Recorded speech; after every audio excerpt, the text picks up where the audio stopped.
All right. Hello guys, welcome to the video. Salt here. This is going to be the first video I do of a Warframe showcase. So the format might be like a little bit rough starting off until I kind of get used to doing the Warframe setup here.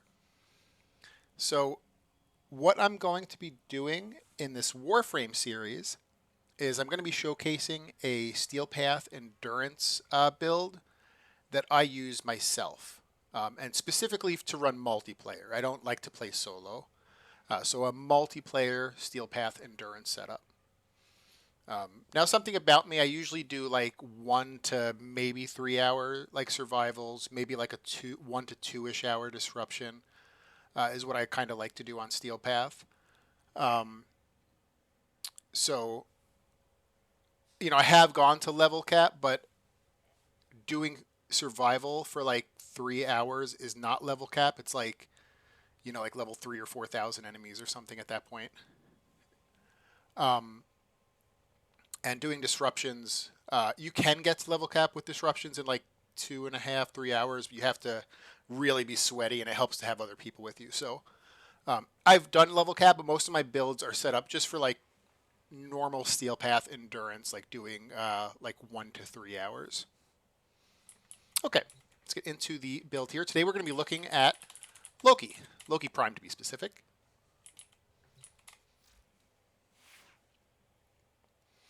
Okay, so this is the setup for Loki Prime. Now he has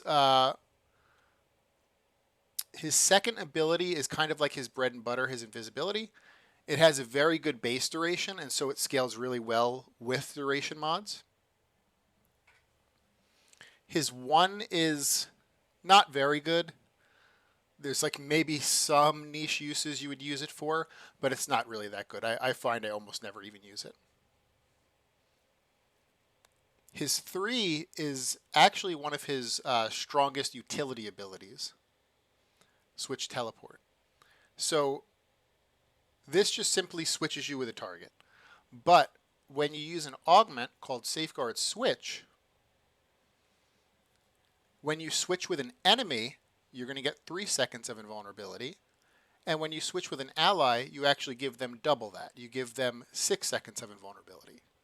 Now, the cool thing about this augment and this ability is that it scales with duration.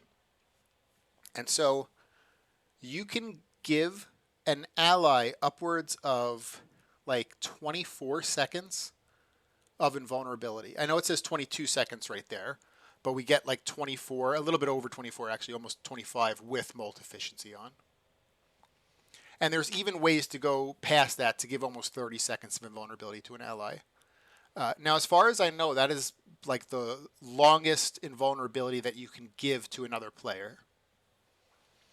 Now, just remember, you get half of that. So you actually benefit more from giving to other people than receiving. Although sometimes you do, maybe like an acolyte spawns, and so you want to give yourself invulnerability before you fight him. So that, in that case you might. But if you're carrying someone that's a little bit weaker, switch teleporting them like once every, 25, 30 seconds to give them invulnerability is a really good thing.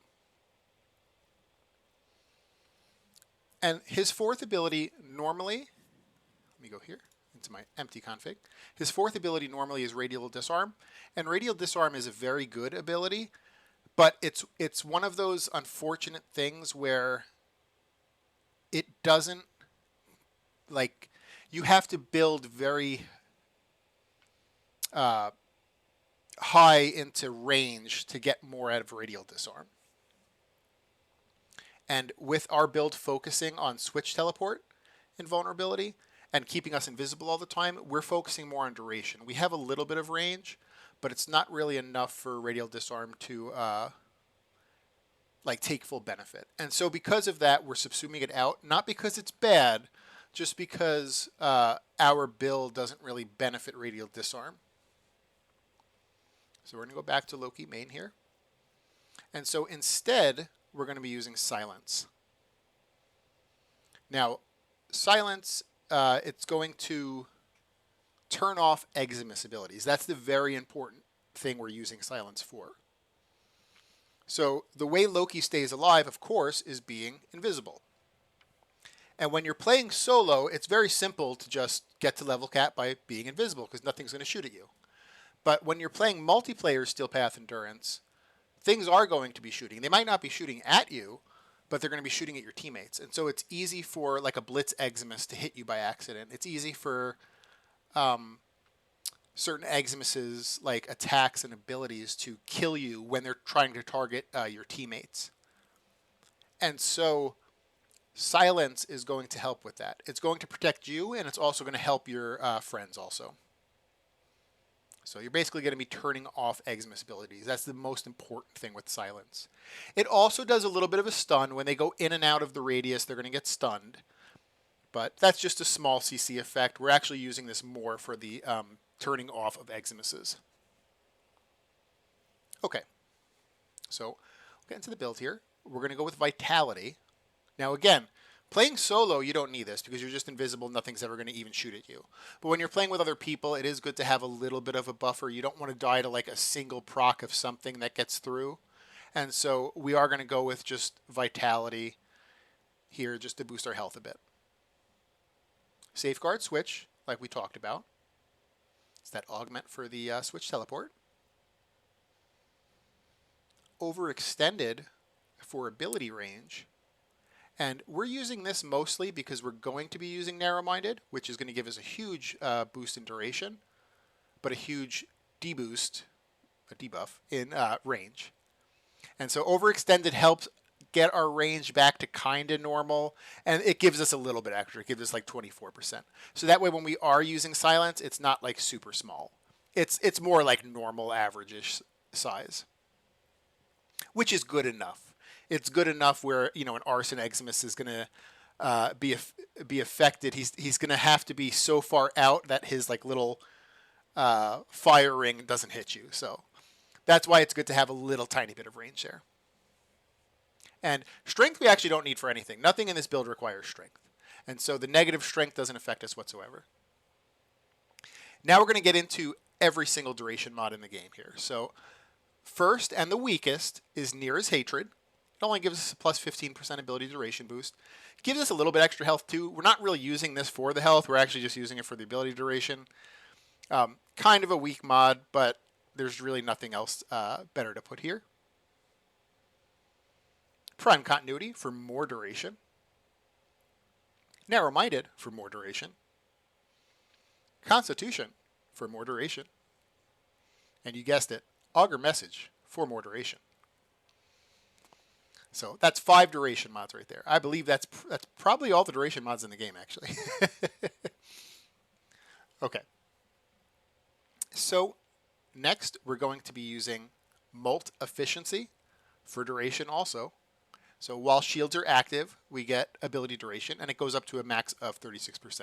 Most of the time, we're going to be at that 36% because we're going to be invisible. You know, unless we get hit by a stray Blitz Eximus, you know, we're going to be at full shields. Okay.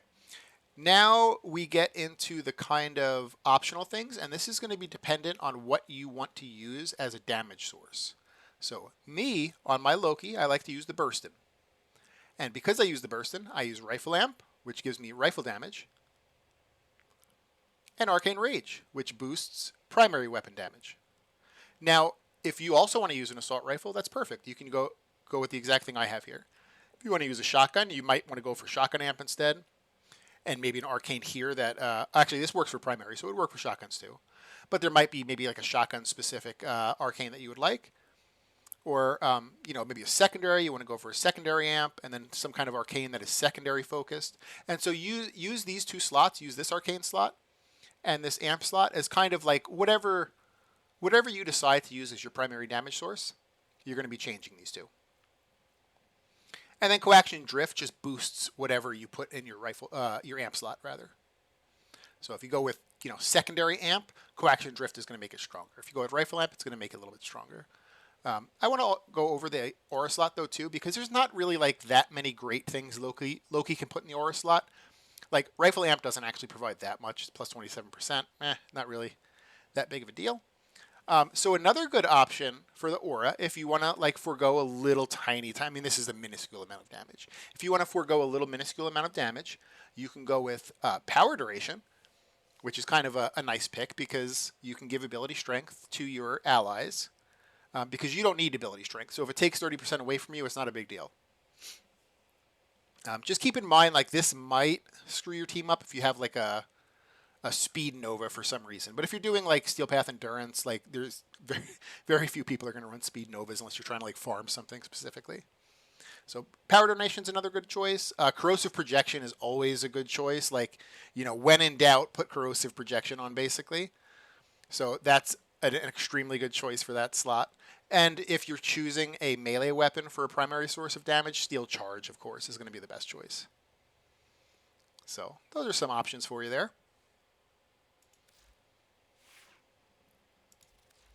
Okay, so I went over the build here. So now we're going to go over some external things that we're going to have on our Loki here. So these are not needed. They're not necessary, but they just make it a little bit comfier. Going for 5 duration shards. That's right, even more duration. 50% more duration to be exact. Now, you don't need those. I mean, of course, you have enough duration already. If you wanted to go with, you know, 1 for casting speed wouldn't be too bad. Maybe primary. Unfortunately, with primary weapons, you have status chance, which I guess would help the burst in a little bit. But if you were going like a secondary weapon as your primary damage source, maybe the secondary critical chance shards would be good too. But I'm going to go with 5 ability duration shards because I love duration on Loki. Alrighty. Now, my primary source of damage that I use is going to be the Burstin. I don't really consider myself a meta slave, but when you're playing a Warframe that's more like utility focused and is not going to be producing as much damage as, like, let's say a Saren who's nuking the entire map, it's important that even if you do like to play fluffy, like me, I like to try to theme my Warframes out a little bit. If you do like to play fluffy, when you get to Warframes that are more utility focused, like Loki Prime, try to pick a meta weapon to use for damage. That way you could at least kind of like compete with maybe the Sarens on your team. You're likely never going to actually beat them in kills because, you know, it's a Saren nuking the map. But, you know, you can kind of compete with a strong weapon. So I already went over how I built my Burstin in another video. So I'm not worried about that. For my secondary, I'm going to choose the utility pick here. And this is going to be the Azima. So the Azima is one of 2 weapons in the game that actually kind of function like a pseudo ability. It acts like a 30-second pseudo CC ability. And it's hard for me to explain that until we're in game and I can kind of show you it. It's very complicated how to actually build the Azima to do that because you use very, very weird stats. And like a God Roll Riven on the Azima is combining some of the weirdest and worst stats that you would normally think of. And so I think I'm actually just going to make an Azima video eventually, probably this week at some point, just to kind of explain that a little bit. But so I'm not going to go into the build right now, but I will show how the Azima works when we're in game. And then for the melee doesn't really matter. I put on the Karst Prime because I think it looks a little bit fluffy with Loki. It looks like a little dagger that he, you know, he looks like a little operative. Like, I think a dagger works well for him. So I was like, you know what, I'm going to use the Karst. It has like a weird passive effect that while it's out, you move 10% quicker. So it has to be out, though. So you can't have like the Burstin on and you're moving quicker. It actually has to be the Karst that's out. But at one point, I did have a Gunblade on here, and I had it set up to do. It was a Vassal lock, so it has a lot of multi-shot, and I had it set up to like fully armor strip, like in case I encountered a boss or something like that. But the problem with this setup is that it doesn't have any large AOE. So when you encounter the Acolyte that puts Zephyr's Turbulence on himself, you won't be able to attack through it unless you have a melee weapon. Now, I do have Silence, But I always act like in worst case scenarios. Like worst case, if I can't silence the turbulence on the acolyte, I have a regular melee I can just beat him down with. Right? Maybe I don't have enough energy to cast silence or something in that moment. Okay. So that is that. There's also not really like a great school to choose for Loki Prime. I'm just going to choose Materai because it just gives a passive of a little bit extra damage. It's kind of like that Rifle Amp where it's just like minuscule extra damage, but there's not really much else better to put there. So that's why I'm choosing Materai. You know, it's not like he needs like armor from Unairu, or he doesn't really need extra energy from Zenerik, or if you were using Loki to melee, you might want to go Naramon. But I'm not going to be using him to melee. I'm going to be, primarily using the Burstin. So I choose Materai. And then for a pet, I'm going to be choosing Worm Prime to remove any kind of status that does get through to me. Worm Prime will remove, so I won't insta-die, because that is like a concern with Loki, is that he's very weak. You know, if a status does get through, you could very easily die from like a toxin or a fire status on you. So Worm is going to remove those on me, and he's also, I'm not going to go over this because I think I'm actually going to make a companion video this week. So I'll have Worm Prime in that companion video. But he's going to be using Tenacious Bond. And what Tenacious Bond is going to do is dependent on your Sentinel weapon. And I'm going to use the Volklock, and it's for a very specific reason. So, because the Volklock is not a good weapon, but the Volklock can achieve over a 50% critical chance. A lot of the other Sentinel weapons, you need a Riven to achieve over a 50% critical chance. The Volklock, you don't. It'll just achieve that on its own with just a crit chance mod. So with Tenacious Bond and the Volklock, it's actually going to give my Burstin Prime 1.2 times critical damage multiplier. So it's going to make my Burstin Prime a lot stronger. So my Worm is kind of like utility also, where he's just going to be removing statuses on me, and he's going to give my Loki a 1.2 crit damage multiplier. All right, that's pretty much it there. What I'm going to do, and I may change this in the future, like the format. I think I'm going to do a 20-minute Lua Conjunction. I want to start with Lua Conjunction because they start higher. They start at like almost 200. So that's like usually at about like an hour into Steel Path on regular maps. They're at like level 200. So at least we're starting them at 200. And then we'll do like 20 minutes just because I don't want this to be like a super long video. I don't want to do like a 3-hour run and have like a 4-hour video with the explanation and everything. So, okay. Let me stop running my mouth, and I am going to head into the Lua Conjunction. Now I'm going to run this on solo. That way I don't have to deal with randoms. But this is a group build, so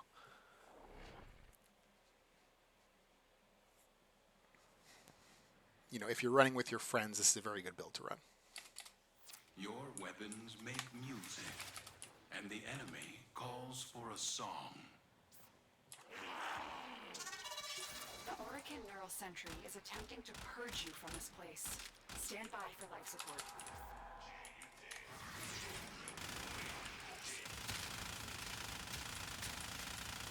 All right.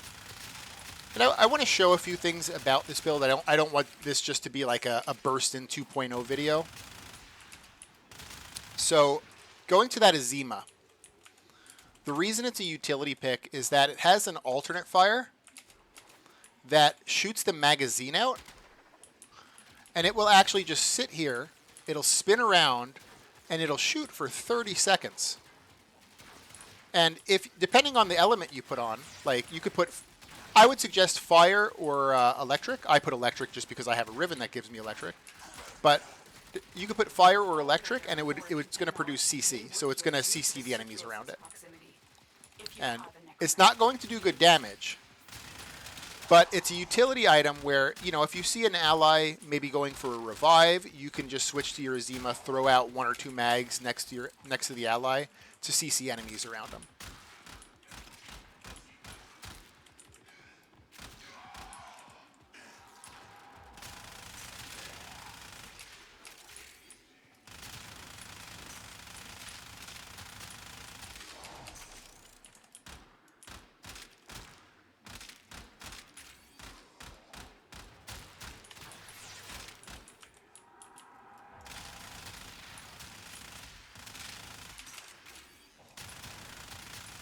And now to show switch teleport. So let me see. Look at my buffs and see how long this lasts for. This should last for, I want to say like 12-ish seconds. Let's see.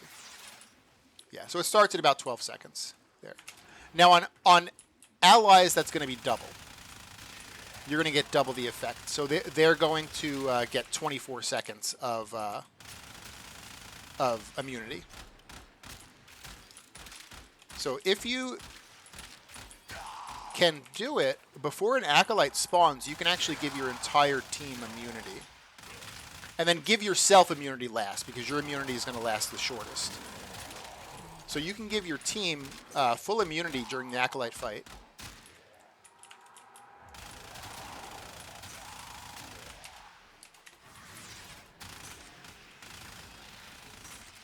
And with our crazy amount of duration, we actually don't need to cast abilities very often. There's just going to be a lot of energy orbs sitting on the floor because we're pretty much just going to be max energy.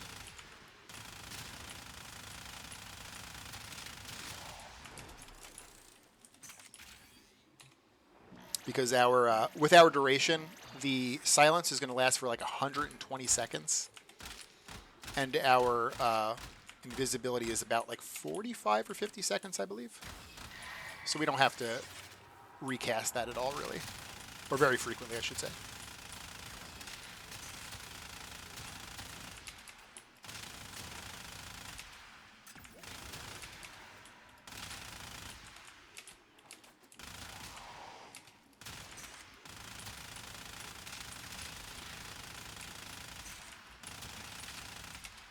This is more of a, again, I'm doing this solo right now just because, you know, I'm making a video and I don't know, like, if I'm with randoms, what they're going to want to do, if they're going to want to leave early, or if they start saying weird things in chat or something that I don't want to be shown. So that's why I'm doing it solo. But this is a very team-focused build. You're providing immunity for your team. You're silencing Eximuses so they can't do their abilities.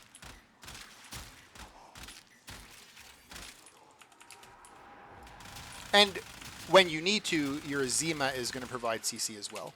If I can get a big pack of enemies, I can kind of maybe show the Azima a little bit better. Like I said, I'll do an actual Azima build because it's very complicated how you build it to last for 30 seconds. Because it does not last for 30 seconds normally.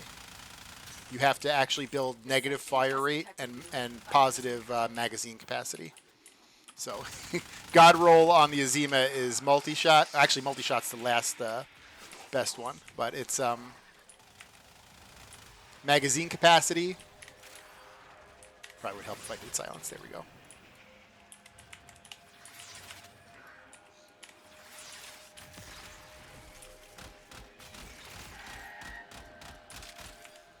There we go. I got a little bit scared there because something was hitting me. And so all I had to do was look at an enemy, press my switch teleport, and I get 12 seconds of immunity. So if you're ever in doubt, if you're ever like, oh my goodness, why am I taking damage? Just look at an enemy, cast your switch teleport, and you're good. Extraction is ready. Void manifestations drawn to this cursed place of stolen lives. They will drain. Ideally, if you could remember to press that button every 12 seconds, you could just be immune all the time. I'm just kind of not great at it. Even though I play Loki a lot, I get lazy. I'm like, I don't want to pay attention to it. No one's shooting at me while I'm invisible, so I'm good. But like I said, when you're with people, it is easy to die as Loki because you know, Blitz Eximuses are going to be shooting at them, and Arson Eximuses are going to want to do their little like fire ring, and so that's where silence comes into play.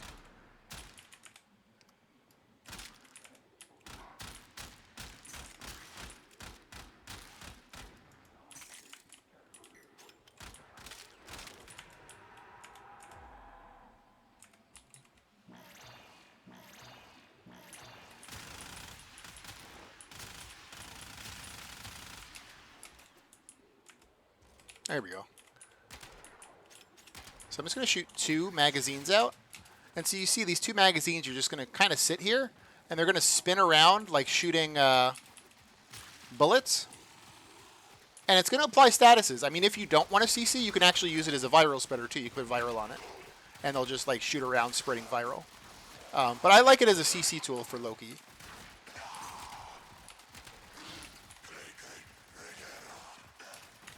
So very, very simple use for it. It does not do very good damage.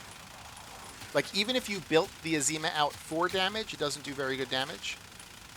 It's, I mean, I would consider it Steel Path. I mean, it's Steel Path viable. It'll kill Steel Path enemies. It's just not very good. It's like a very mediocre submachine gun. But it has that alternate effect, the alternate fire, that just makes it an extremely unique weapon.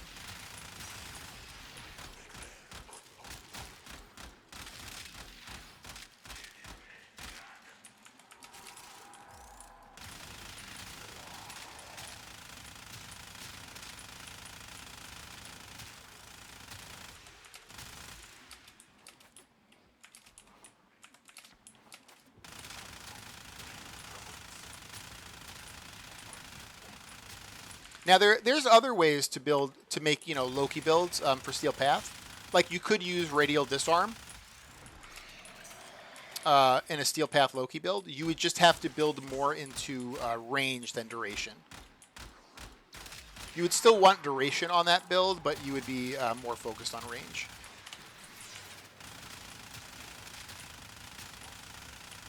So you wouldn't be using the corrupted mod that takes range away.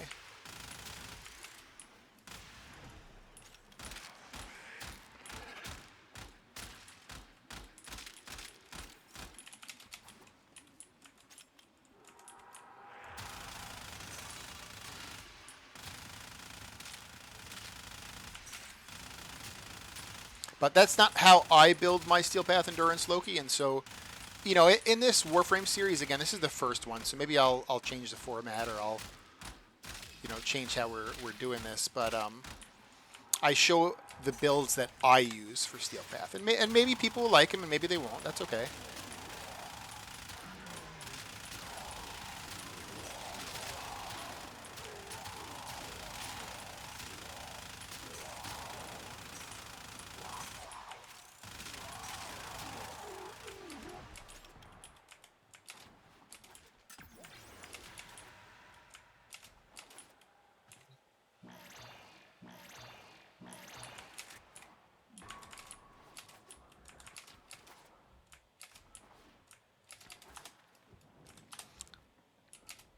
But I do think, so going back to that switch teleport and the augment for it, that will work on any ally that is like a humanoid.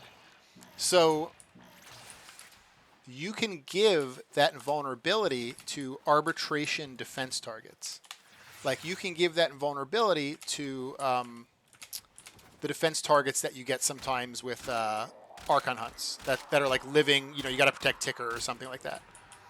And so I believe Loki Prime and this build is the best build and Warframe for arbitration defense because of that. Because the problem with arbitration defense is those targets are so stupid and they run and they try to get themselves killed a lot of times. I know they follow one dude, but you can never, trying to wrangle randoms in your group is sometimes trying to wrangle cats. So sometimes they'll run off to go pick up loot and the arbitration target follows them and they end up dying. Oculists, if I scan you, sentient fighters won't be far behind.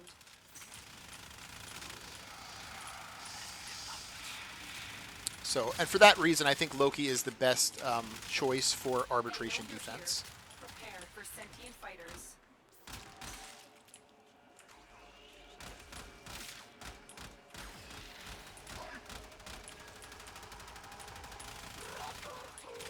Now, what you are extremely vulnerable to is Loki, and something you have to be careful of, and it actually happens in these Lua maps, is indiscriminate AoE direct damage.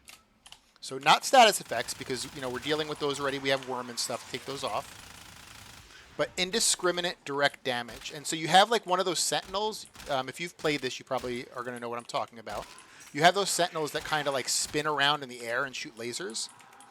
That's what I'm talking about. That you're extremely weak to those as Loki. So if you see one of those guys doing his little, ballet dance spinning around in the air, kill him quick or just like run away and kill him at range.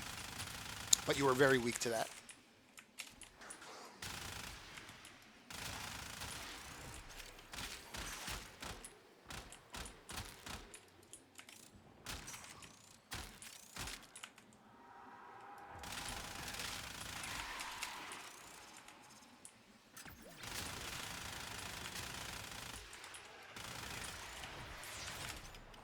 Now, as we do more of these Warframe builds videos, you guys might notice that I'm a little bit more focused on survivability.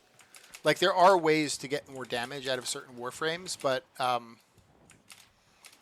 you're putting yourself at risk of. I didn't actually need that life support. What am I doing there? You're putting yourself at risk of getting killed just because you're so weak or something. Maybe you didn't spec enough into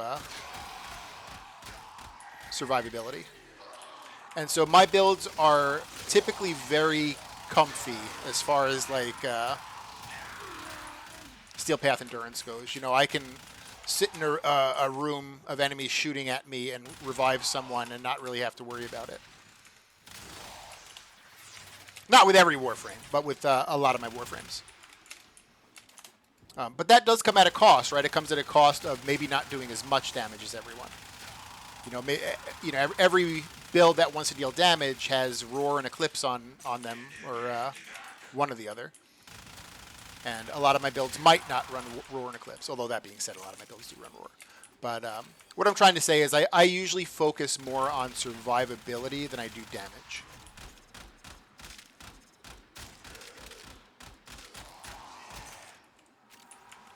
If a Warframe already has survivability built in their kit, I'll 100% go to damage instead as like my subsume ability. But if survivability is not built into their kit already, like their base kit, I frequently will put some kind of a survivability subsume, or build the build out for more survivability. Just because I never want to be the guy that's getting picked up off the ground all the time, right? You don't want to be the doofus of the group that's getting picked up. Even if you're getting a lot of kills, it's like embarrassing having to get picked up off the floor all the time. Like, I don't want to be that guy. And so my builds are focused on not being that guy.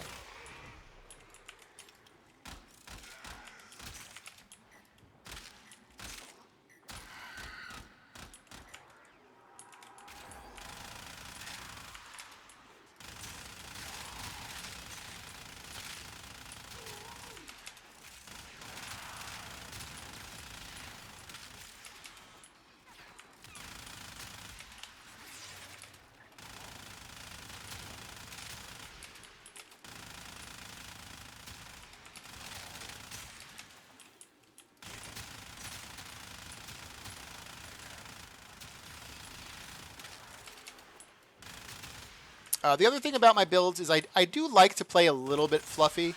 I try to use weapons that I think would theme with that character. And of course, I try to use strong weapons that I think will theme with the character, right? Like on Hydroid, I use the Kuvazar because it's kind of like a big ship cannon. And he's kind of like a ship captain. So I'm like, oh, it themes with him, and it's a pretty strong weapon. Would it make more sense damage-wise for me to just use the Torrid on every single Warframe? Yeah, absolutely. But it's, like, for me, that's boring. I want to kind of theme my Warframes. And if I'm playing a Warframe that's more utility-focused, like Loki, I will still try to theme it, but I'll try to theme it while using even stronger weapons. That way I can kind of make up for the Warframe being a utility Warframe instead of a damage Warframe. Like in this case, I'm using the Burstin, definitely one of the top 3 weapons in the game. So I know the Acolyte's coming, so I should switch teleport there. So now I have 12 seconds of invulnerability, and I could just go right into the Acolyte here.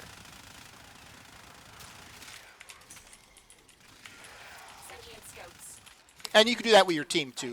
When you're with a team, if you see the lights flicker, the Acolyte's coming. Just start switch teleporting your allies and give them invulnerability. Their invulnerability is going to last for a lot longer than yours, so theirs is double. See, sentience just came down, so I got to be careful of those little ballerina sentients, the ones that spin around.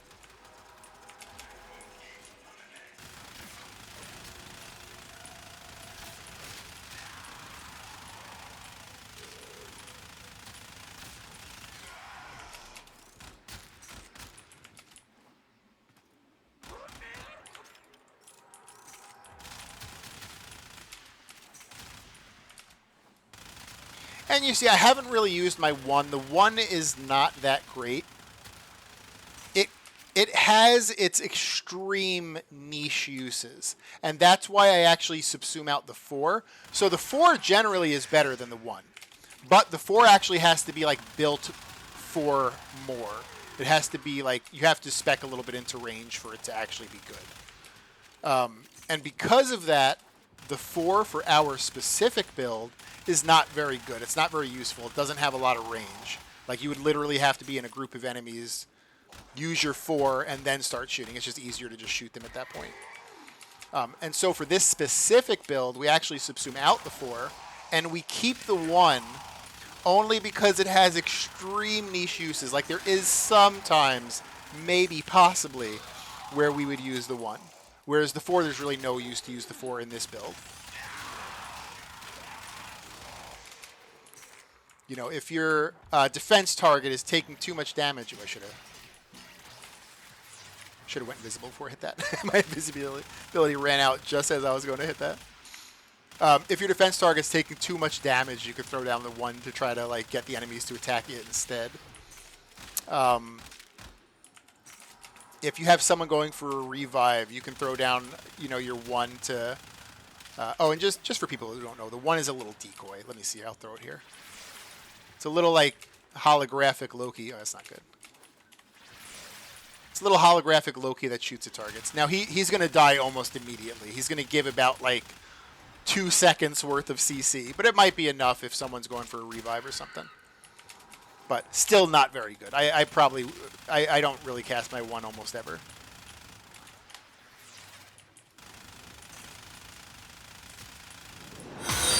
Hey, Colonel, sir. Colonel, sir. Thanks for following.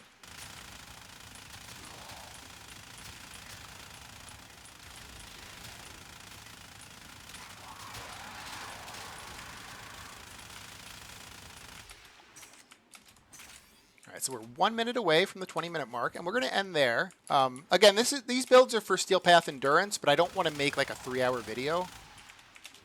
How you doing, Colonel?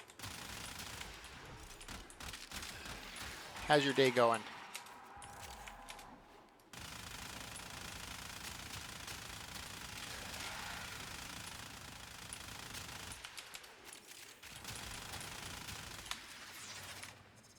Oh, same. I woke up, I got some coffee, I got this build like prepped, and I was like, all right, I think I'll take like a little 10-minute break, drink my coffee, and then I'll do this video. So, switch teleport with this guy. I'm invulnerable now, so I don't have to worry about it. And, oh, my Incarnate ran out just as I went to shoot at him. This weapon actually still, even without the Incarnate, it still does pretty beastly damage to the Acolyte. Void signatures, but outside the corruptible. They are draining your life support and fast. Eliminate them quickly.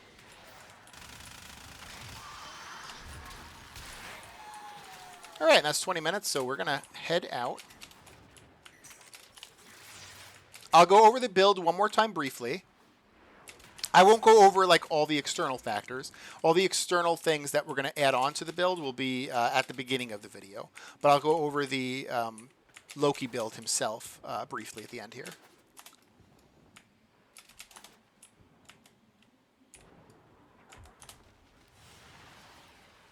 You are a blade. You exist to strike. You strike to win. The lesson ends. And this build being more of a utility build, I mean, the kills we have gotten in this was pretty much all the burst in. Loki and his abilities are more for utility. So I'll show the kills, though. I'll press the little stat button here just for people that want to see. So 20 minutes, we got like 1,500 kills there. Pretty good. Okay. So the build is actually pretty easy. You're going to put every single duration mod in the game on them. And then you're going to still look for more duration.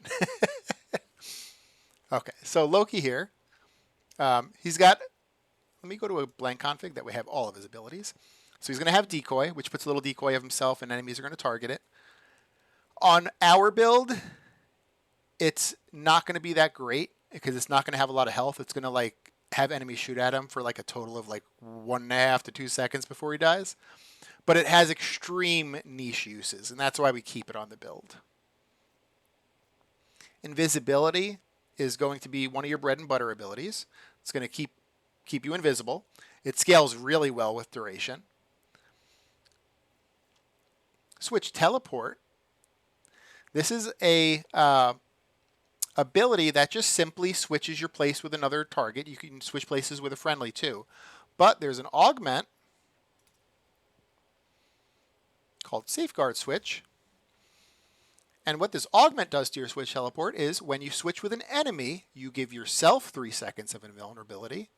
But when you switch with an ally, you give them 6 seconds of invulnerability. So they get double the amount you get. And this actually scales off of duration. And so with our current build, we can give other people about 24 seconds worth of invulnerability, which, as far as I know, is the longest invulnerability time you can give to other people. I will attempt to bypass this vault. There's actually ways to make it closer to 30 seconds, but you need to use the Grimoire for that. And it's not really worth it. It makes the build a little bit clunkier. But I have a Grimoire build called Loki's Spellbook that makes it like a 30-second invulnerability instead. But it's a little bit clunkier. It's easier to use your secondary slot for like a CC like the Azima. Okay. And then Loki's fourth ability is Radial Disarm. Now, Radial Disarm is a very good ability. It disarms enemies around you, so they have to like run in melee instead of shooting. But it for it to be effective, you need to spec into a lot of range. And our build is not going to be speccing into range. We're going to use one range mod, but we're really using it to recoup some of the lost range from another mod. So we're not really going to be speccing into range, and because of that, our build actually is going to subsume over Radial Disarm. You know, normally Decoy is a bad ability. Like this would be the one that you would normally subsume over. But our build, like you still have maybe some possible niche uses for Decoy. You don't really have any uses for Radial Disarm because you don't really have the range for it to be good at all. Okay, so here we go with the build. We're going to be putting Vitality on because, again, my builds are focused on multiplayer Steel Path Endurance. And when you're invisible, enemies aren't going to be shooting at you, but they're going to be shooting at your allies. And a lot of times, a Blitz Eximus, like he's going to go to shoot at your ally, and you might be the you weren't the intended target, but you become the target because you were in between at some point. So it's good to at least put a little bit of health on Loki. You don't want him to be like minimum. And so we're going to just put Vitality on him. Safeguard Switch for the exact reason I explained before. Overextended is going to give you a lot of range. And the reason we use this is because we're losing a lot of range through Narrow-Minded. So Overextended is basically used to recoup the lost range of Narrow-Minded. So, and then the negative strength on Overextended doesn't matter because nothing in Loki's build actually needs strength at all. Silence doesn't need strength, and your invisibility doesn't need strength, and your switch teleport doesn't need strength. So it's completely fine to have 0 strength if you really want to. Okay, now we get to the point where we put every single duration mod on Loki, and we're going to start with the weakest one, which is Nearest Hatred. So this is just going to give us 15% ability duration and 35% health, which is nice. It makes us a little bit more of like a buffer in case we get hit by a stray Blitz Eximus or Spinning Sentient or something like that. But this is like the weakest of the duration mods. Prime Continuity for duration. Narrow-Minded for duration. Constitution for duration. And Augur Message for duration. And then we're actually going to use Multificiency as one of the arcanes, also for duration. Now, when we get into the aura and the second arcane, these are going to be dependent on what you want to use as your primary damage source. If you want to use a rifle as your primary damage source, you could leave it like this. You could use Arcane Rage, and you can use Rifle Amp. But if you wanted to use, like, let's say, a secondary as your damage source, you would use secondary amp, or I think it's called pistol amp, actually. And you would change this arcane, because if you read this arcane, this is primary weapons receive extra damage for 24 seconds. So you would switch it to an arcane that would buff your secondary instead. Or same thing with shotguns. Like maybe there would be a better shotgun arcane that you can use instead of Arcane Rage. So those two are kind of dependent on whatever weapon you're using. But going over the aura slot, I want to go over that because this is not the be-all end-all. Rifle Amp is a minuscule damage increase. And so if you don't really care too much about a minuscule damage increase, there's a few other options here. Power Donation's a really good option because you're giving your teammates 30% ability strength, and you lose 30% ability strength. And like we said, we don't care because Loki doesn't use ability strength for anything. So it doesn't matter that this is going to put us at 10% then, ability strength, because we don't really care about it. And your allies get extra ability strength. Now, if you're with randoms and you have a Speed Nova for some reason on Steel Path Endurance, you might screw over the Speed Nova. So just keep that in mind. But I don't, unless like you're farming for something specifically, you usually don't run Speed Novas on Steel Path Endurance. Okay. Corrosive Projection is always a good option for an aura mod. It's one of those aura mods that's like, when in doubt, just put Corrosive Projection on, right? If you don't know what you're going to use as your aura, just put Corrosive Projection. It's always the good option. And then finally, if you're going to be using a melee as your primary damage source, Steel Charge would be the best. And then in the Exilus slot here, we're just going to be using Coaction Drift, which is just going to boost whatever we do use as an aura. So that's all it does really. It just boosts whatever you put in this slot. So that is the Loki build. It is focusing on invisibility. I should go over this one more time. So we're using silence as our subsume. And that is because while you're invisible, if you're playing solo invisible, it doesn't matter. You don't really even need silence because nothing's shooting at you. Nothing's casting abilities at you. Nothing's doing anything. But my builds are focused on multiplayer Steel Path Endurance. And in multiplayer Steel Path Endurance, you are going to be, again, you're not going to be the primary target, but you're going to be like the sometimes target when you're in between an enemy and your ally. And so silence helps to eliminate the deaths that you would have had, like when a blitz targets one of your friends and you're in between, or a fire eximus like goes to shoot his little fire shockwave, and you get hit by it, and then you get burnt down. So what silence does, a lot of times people put silence on because they're like, oh, it's a stun, and you can make it small range, and you can go in and out and keep stunning enemies, and like that's cool, but it's like a novelty use for it. The main use for silence is shutting off Eximus abilities. So because of silence, we're pretty much immune to dying because of that. Except for indiscriminate AoE direct damage. So, and there are a few enemies that do that. So you'll have to be mindful of those guys. So yeah, that's the Loki build. I hope you guys liked it. This is the first Warframe showcase I did. I don't know if I'm going to change like the format. I don't know if it was too long, if it was too short, if I was over explaining or whatnot. So give me some feedback on what you guys think. And I appreciate you guys watching. Thank you so much.